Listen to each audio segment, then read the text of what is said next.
I'm competing in chess again. Today starts my first tournament after 2 years, and I will be in the same playing hall as Magnus Carlsen. I have a train to catch, so let's go. I got to Bernbahnhof in perfect time, and guess what? Deutsche Bahn was not striking that day.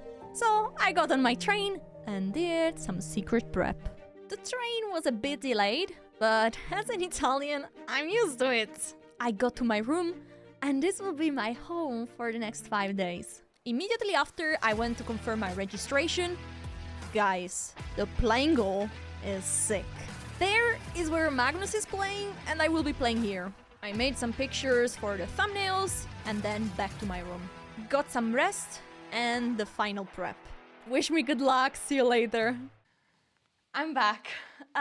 It's very late, so guys, this will be a one-take recap. If there are mistakes, I'm sorry. I didn't play Magnus Carlsen, but my opponent played the same opening that Magnus played against me, which is the King's Gambit. Now, I have a very secret, I think, a smart idea against the King's Gambit, because I play d5, after pawn takes, I shut down all the action. Usually King's Gambit player love to attack, to sacrifice pieces. Instead here, after the development, I'm going to take this pawn, and then white is soon going to take back this other pawn. The bishop is taking my knight, the queen takes, now d4, no, sorry. Knight is attacking my queen. Now actually, I was at a moment where I couldn't remember anymore. I thought that queen d8 was my move, but I was trying to see, okay, can the queen go somewhere else? And actually, even if queen d8 is the theory move, queen f5 seems to be the best according to the engine. So maybe, you know, you want to play, start to investigate, might be a new opening. So I went back with the queen not to have problems. d4, the bishop is about to take back this pawn. And now to go to protect this pawn with move like bishop d6 doesn't make much sense, because the queen is going to give a check and this pawn will eventually fall. So I just went with the bishop on e7, the bishop is taking, and now I wasn't sure, but I thought like, okay, if I develop this bishop out, I have to stop d5, because d5 is coming, white will have so much space, I don't like this. So I played castle, castle, and then c6. Never mind, there was a castle missing. Anyway, remember, in the opening, develop your pieces, control the center, and castle. And the castle is done. I forgot that it is 11 p.m., 11:30 p.m., so I don't have to shout. I'm sorry, neighbors. So queen d3, very logical move, bringing out the queen, connecting the rooks, bringing the rook to the party. I developed my final piece, and actually here during the game I wasn't sure. Let me see. I think I have track of the timer. How much time did I have here? I had, okay, 1 minute 23. It means that it's starting from 1 minute 30. I already used some time. Instead, this is all theory. I could just blitz it out. b3, this is a new move. I was a bit surprised during the game, but my opponent has an idea to move this knight away and then to play c4. I want to say one thing. Do you remember that I wanted to have a boring position after this? I want to tell you that I couldn't be more wrong than that, because this game is gonna be hot, very hot. Okay, I went out with my knight, and here things started to go wrong. The knight is here, I played the move h6. Why, you might say? Because in this position, the cool thing that I have is the bishop here. I have two nice bishops that are compensating the fact that my opponent has a pawn, a strong pawn in the center. But if I lose my bishop, or one of my bishop, I will be worse. So I don't want to give away my bishop. I played the move h6, but this is playing with fire, because look at my pieces. They are all back, instead white is coming to the attack. The rook is joining the final piece. Now I'm trying to trade a piece. I'm very happy to trade a knight, because I still will keep my bishop here. My opponent said nope. And I really liked that my opponent didn't play for a draw. I was stronger. I had 200 points, more than 200 points, extra points, ELO. But my opponent didn't play for a draw. And this is how you have to play in chess. Don't be scared, because like this you can beat stronger opponents. I also didn't want to go for trade. I improved my knight. And after bishop here, I started to mess up. queen b6, you see, the engine thinks that queen g3 is basically doing really well, which I thought like the queen shouldn't be able to move because the pawn on d4 is hanging. But apparently after king here, white is still better. So this is a very good pawn sacrifice. But my opponent luckily didn't go for it. That was very risky. And he played the move c3. Apparently also the move c4 seems very good for white. I thought I could go here. I'm attacking the queen, I'm attacking this pawn. But again, there is just queen g3. Who cares about pawn? Guys, my computer is exploding. I don't know if you can hear the noise. Let's make a quick recap. Okay, so c3.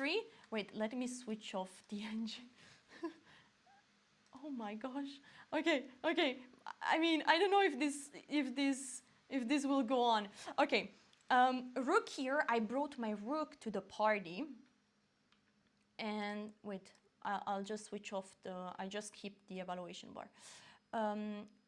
Okay, so I brought the rook to the party, and why do I bring the rook here? Because I want to be able to go back with my queen. It's weird, but maybe one day I want to push f5, g5, and start to counterattack. Because I was considering move like c5, but I don't really think is a possibility. Because if my opponent would take, then it would be really funny. But after the move c5, my opponent would play first c4 and then d5. By the way, short note about my opponent is called Diller, and dill, I hate dill, is the worst herbs. I can't eat dill. Anyway, it was a very wholesome guy. Okay, rook there, the knight was moved, and here I was a bit scared about moves like queen here. I'm not sure if now can be played, but yeah, knight g3 was kind of a surprise. It seems a slow move. The knight wants to go forward on f5. And now, guys, when I was sitting at the chessboard, I was like, the engine will scream at me. But actually, this is the best move. And I was like, what? I'm bringing the bishop to the side, but the real purpose of this move is that I'm pinning this knight, so the knight cannot go there, at least for now. My opponent, in fact, moved the rook immediately, attacking my bishop, and now my plan, the queen is back. So now you understand the move rook e8, why I placed the rook on e8 and not on d8, which looks a bit more natural in my opinion, but I needed the queen to come back at some point. c4. Now, this was a very critical moment. I thought quite a lot. We are at move 20. Yeah, I thought my time was down to 20 minutes, which is not good. And I was thinking about the move f5. Why, you might say? Because, yeah, if I go now with my knight here, the bishop is hanging. So I wanted to kick the rook away. My dream was like, okay, let's kick don't look at the bar, okay? Let's kick the rook away. Then I'll take here. The pawn takes, and then I go with the knight there, and then I place a knight there, and I will be better. But this is a big dream, because nothing more works, not even one move. And there my opponent can actually sacrifice the rook, and then take here. And here the problem is that after rook f4, the queen has to move again, this pawn is falling, and I'm actually getting completely crushed. This is nearly winning according to the engine. Now, it wasn't easy to sacrifice the rook, but even rook e2 is just, guys, I have to remove the eval. My computer is screaming. I also here, it's completely, it's still better for white. Okay, so luckily I went for knight c7. Which is a solid move, but I always have to be careful to this type of moves. My rook is getting trapped. For now, there is not a problem because I can always go back with my bishop. Knight f5, and now guys, when you see a knight like this, you have to remove it immediately. I did it. I was getting low on time. At this point, I had 19 minutes, 1-9, and my opponent had 35 minutes. That was not good. I brought my knight here, I'm now attacking this pawn, but now I was starting to feel more comfortable, you know? Looking at this pawn, maybe c5, maybe this fork. It looked like, oh my gosh, I'm threatening this fork, but actually the queen is protected. Backwards moves. Okay, bishop there, my rook is nearly trapped. Luckily the bishop is coming back. And now I thought my opponent was going to repeat, but no, I told you, it's a gig chat. And I like when players play like this because they play for a win, no matter who your opponent is. Queen g3, he wants to give me mate. But here I went with the knight. I was very happy of this move because finally the rooks, I want to kick back those pieces. And the rook went back, and now I play g6. I'm sending also this other rook. And now some tactics, guys. We are going to an endgame. Rook take f6, because after queen takes, there is a fork. My opponent is a very tactical player. But now, my GM, Noël told me that knight plus queen is better than queen plus bishop. Keep this in mind, because I said I trade, queen f5, knight takes this. And I went to this endgame. Here I had to check tactically one thing, that after bishop e4, giving a check, I'm not getting mated. But I can simply play king g8, and if the queen comes here to give a check, I can go there simply. This pawn is well protected twice, so I should be all right. So this was the tactic to check. And I think my opponent shouldn't go for the bishop here and queen there, because then my knight will come here and will be very hard to protect this checkmate. So h3, I'm not so happy about this move. Well, I was very happy about this move actually, but I think like it's starting to weaken the king. It's alright that the weak squares are the dark squares, so that the queen and the bishop can try to cover them, but in general is not good. Queen f4. By the way, I was running out of time. I had 6 minutes in this position. But now my queen is sneaking in, the knight is sneaking in, and let's try to put the evil bar again. This is an equal position, but my opponent even asked me for a draw, but I said, let's play a bit more, because it's very hard to defend this with the white piece. He played bishop check, I moved my king away, and now again, after this, there is nothing, and he went for a queen trade. Of course, I said, no, I'm not going to trade the queens here, and now my idea is to play queen d3 and then knight here. My opponent went back, and now queen d3. Now it's a very critical moment, because I think like he had to play bishop back, but instead he went for queen d2, and I thought I was already completely winning. I made like really quick queen g3. Now I'm threatening to take here, I'm threatening this, and if the queen moves, this is hanging.